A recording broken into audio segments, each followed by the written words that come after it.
So right now, Grace and I are with Bethany Mota, YouTube personality who's known for her makeup, fashion, and DIY videos. And right here in Thailand. Welcome to Thailand, Bethany. Thank you so much. I'm so excited to be here. We are so excited to get to talk to you too. Yeah, we're happy to have you here. Can you tell us a little bit about how this all started then? Well, it started with my YouTube channel, and it started 5 years ago when I was 13 years old. Wow, so now you're 18. Yes. So young. So at the time in my life, I was kind of going through some bullying, and I was just going through a rough patch in my life. Yeah. And I didn't really want to do much. I kind of just stayed inside a lot. So I went on YouTube and I discovered this beauty community on YouTube where basically it was a lot of girls my age and older that were talking about the outfits that they were wearing, how they did their hair and like makeup tips and stuff like that. And I thought that's really cool. So I watched the videos for maybe like a month or two. And then I started filming like little fake videos on my phone. So I didn't actually post them. I just kind of made them for practice. fun. Yeah, exactly. Just to kind of get the feel of it. And then one day I was like, okay, I'm actually gonna do this. So I got my parents' old video camera. I didn't have any professional equipment, so for a tripod I just like used books and other things, anything I could find in my room basically. And then I filmed my first video, and it was very awkward. I was very shy in it, but with time I kind of adjusted and got more comfortable in front of the camera. So I kind of discovered this amazing community online through YouTube. What was your first video about?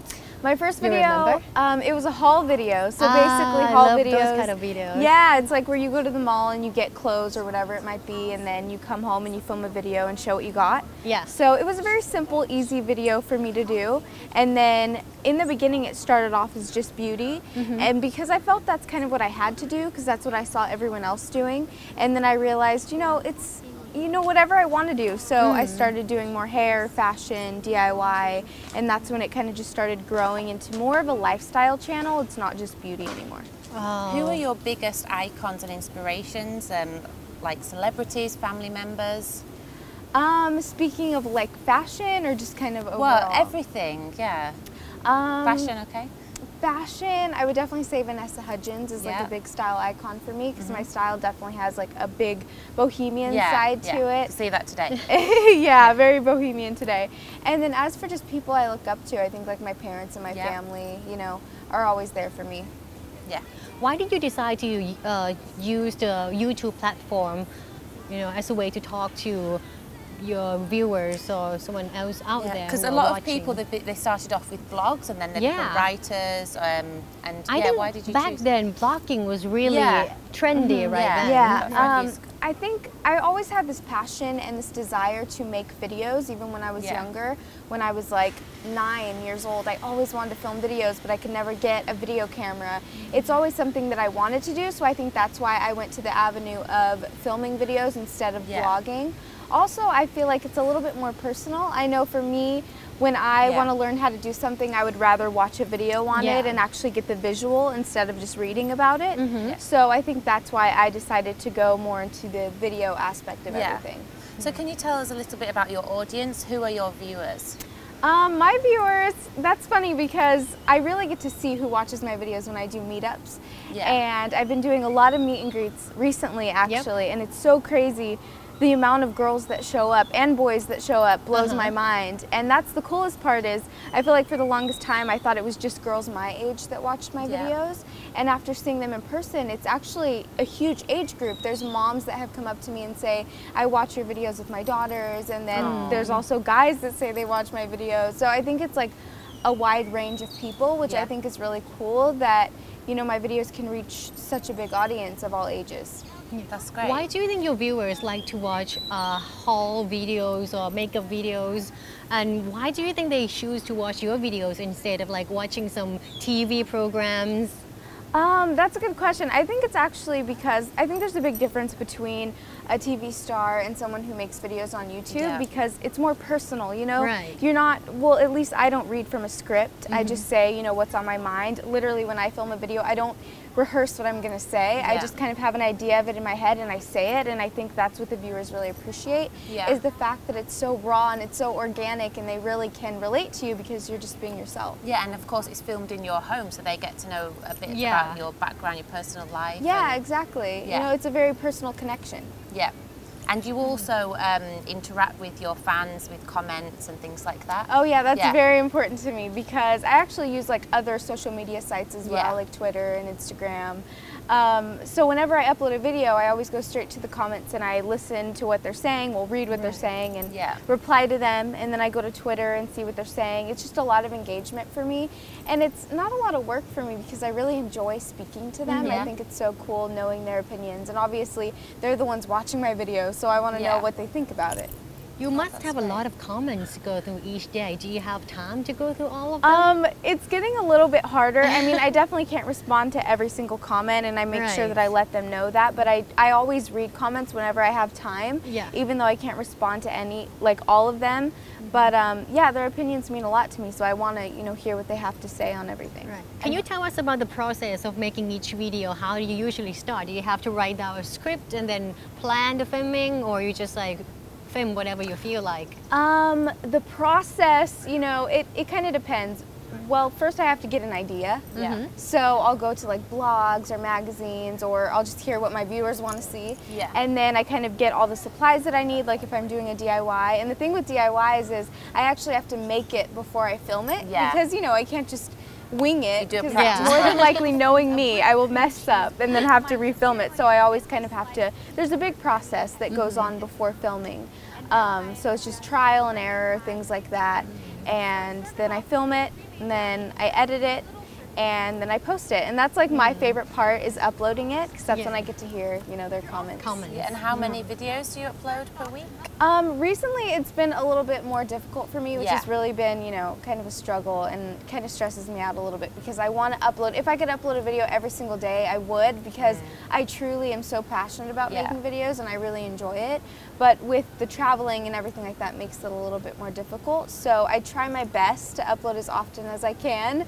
Sometimes it's 2 videos a week, sometimes it's 1 a week. It kind of just depends on my schedule. And the content of the video. And I'm sure you can comment, you can make a video about your trip and the people you've met and it's the places fun. you've seen. My viewers actually love vlog videos, so basically those are really easy to film. You just take your camera and kind of vlog your day, which I don't do too much, but I definitely want to do more of that on my So you do have channel. other channels that you post other kind of videos besides DIY and makeup, so you have something like about your life in general? I have a second channel called Bethany's Life, and basically I created that channel maybe 1.5 years after my main channel, because I just wanted to offer the more personal side of my life, but I didn't want to put it on this channel in case the people subscribed to that channel only wanted to see the beauty and fashion. So now it's like a little bit behind the scenes, a lot of outtakes, bloopers, and then once in a while I'll do vlogs, so it's kind of just things that aren't related to beauty. Something more personal, something that tells more about your life. Or videos that might not be edited, you know, very well, but you know, it's something that people love that kind of video. I would love to watch those kind of videos. So there are many other channels about beauty and fashion and DIY. How is your channel standing out from the rest of them, do you think? I don't know. I mean, I don't feel like there's a way for me to know that. I'm just kind of focusing on what I'm doing. That's the thing, is I've always, you know, my entire time of being on YouTube, I've always focused on my channel and my viewers more than anything. So my biggest goal is just to keep putting out content for them that hopefully they'll like and that I enjoy making. And I think for me it's just all about being consistent as I possibly can with uploading. And then also what I like to do is, even though my videos are about beauty and fashion, I really have fun with storylines. So whatever the theme is about, like last summer I did a road trip video, and I got like a bunch of my friends and we went on a road trip and I filmed it. So for me, it's more than just giving tips. I kind of like to have fun with it and create a little story around it, so it's entertaining and it's helpful at the same time. Where did you get all that inspiration from? Like what kind of look that you want to put on makeup today, or what DIY would you like to present to your audience? Where do you get all of these from? For me, it's just about keeping an open mind and kind of like being a sponge a little bit. So I'm just absorbing everything around me, and even like when I'm just shopping, I'm always looking for ideas, whether it's a pattern or a color that inspires me. I was in a grocery store one time and I saw raspberries and I was like, that'd be cool for like a lip stain, you know, to stain your lips. So I think for me it's just all about kind of being open to new ideas and looking for them everywhere I am. Can you tell us a bit more about your achievements? I know you have your own clothing brand. That's amazing. Thank you. Yeah. Do you design your own clothes? I do. Like all of them? It's amazing because YouTube has allowed me to get all of these amazing opportunities, which is just crazy. I always wanted to be a clothing designer when I was younger. I'd like go into my closet and I'd pretend that all the clothes in there were mine and I designed them. So the fact that I now have the opportunity to create clothes and design them for my viewers is so cool. So I launched my clothing line with Aeropostale in December of last year. It was the holiday collection, and now we just launched the summer collection, and the response is amazing. And it's so funny because the first video, like I said, was a haul video that I uploaded, and I never thought that people would start uploading Bethany Mota haul videos, you know, of what they got from my line. Like, that's insane. So it's really cool. That's an amazing opportunity that I've gotten, and I'm so thankful to YouTube and my audience that made that happen. Did you imagine all of this would happen and all the success that would come from being on YouTube? No, I mean, I was 13 and I was bored, and I just posted a video because I thought it was fun, and it's still such a passion of mine that I love to do. So the fact that I can do what I love and have all this amazing stuff come out of it is just, it's kind of a dream. And how would you advise other people that want to become a YouTube sensation? I would say just really engage with your audience, like I said, you know, really connect with them, let them know that you're listening to them, be as consistent as you possibly can, you know, upload as much as you can, and even if you can't upload a video, just go on Twitter or post a picture on Instagram. I think it's just always being online as often as you possibly can, and also just have fun with it, because I know in the beginning of my YouTube channel, I was kind of very focused on doing what everyone else was doing, and then with time I kind of just let go, and I was like, I'm just going to do whatever I want and just kind of have fun with it. And I feel like once I kind of just started having fun with it and not worrying so much about following this guideline of what everyone else was doing, it was so much easier for me and effortless for me. So I think it's all about having fun with it. Right. I think it's interesting to explore that. I've interviewed a few of YouTube personalities, and all of them say that they didn't expect anything from the beginning. They do whatever they feel like doing, and then after that the success just kind of came. So do you think, like, if someone wants to be successful in making videos, would that ever happen to them? I feel like it depends, but I think it's definitely harder when you're expecting something to come out of it. You know, when you start your YouTube channel or whatever you might do with the intention of, you know, like, I want to be successful and I want all this to come out of it. I think because if you're only doing it for those reasons, then you might not actually love it. And if you don't actually love it, it's going to feel like a job, and it's going to feel like it's too much work. Whereas if you have such a passion for it, it doesn't feel like work. So I think, you know, if you have the intention of something good coming out of it, you definitely just need to also love it. Right. And being on the internet platform where there are so many trolls and haters, you must have had your experience dealing with those people as, you know, the same as other people who are famous on the internet. How do you deal with that kind of feedback? Or do you even have any? Right now, like, it's kind of not as easy to notice because there's so many comments. But in the beginning, I remember, like, when I first got my hate comment, like my first ever, I actually kind of got excited. I was like, really? My first hate comment. But then, you know, with time, I started getting more, and there were times that it did affect me, and it kind of, you know, made me feel bad.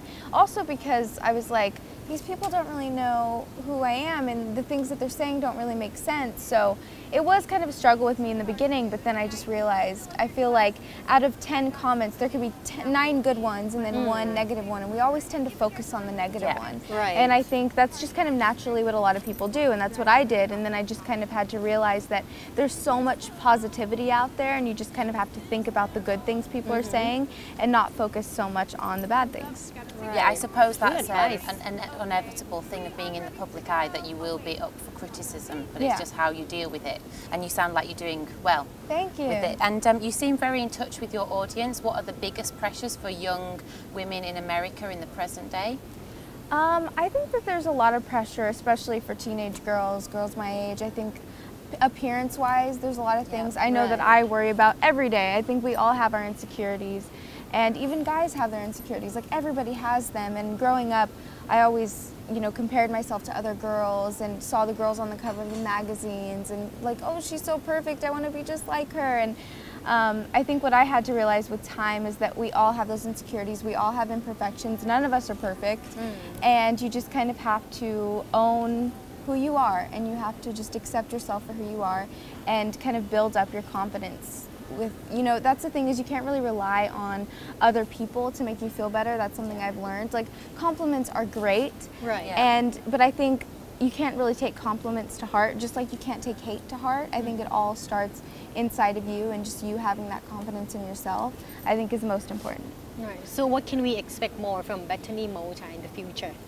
Well, there's more clothing lines coming out at Aeropostale, which is really exciting. More videos coming out, and then there's a few other things that I can't really mention, but just a lot of fun stuff. I'm really excited for it. But you're going to keep doing your makeup and fashion videos? Yes, of course. That's the thing for me, is YouTube has always been my platform, and it's where I started, and I plan to be very faithful to YouTube in the future as well, because, you know, without it, nothing would have happened, so I'm thankful for it. YouTube has been a great platform for you, but have you ever thought about going, exploring entertainment industry, or being in movies or series? Yeah, I mean, I feel like I already branched out with the clothing line, and I definitely would love to kind of branch out into other avenues of things like that. But no matter what, I'm always going to stay true to YouTube, because I personally love making my videos. All right, well, it's exciting to get to talk to Bethany Mota. We expect to see a lot more from you, more potentials to come. So thank you so much for talking to us today, and we expect to see a lot more from Bethany Mota.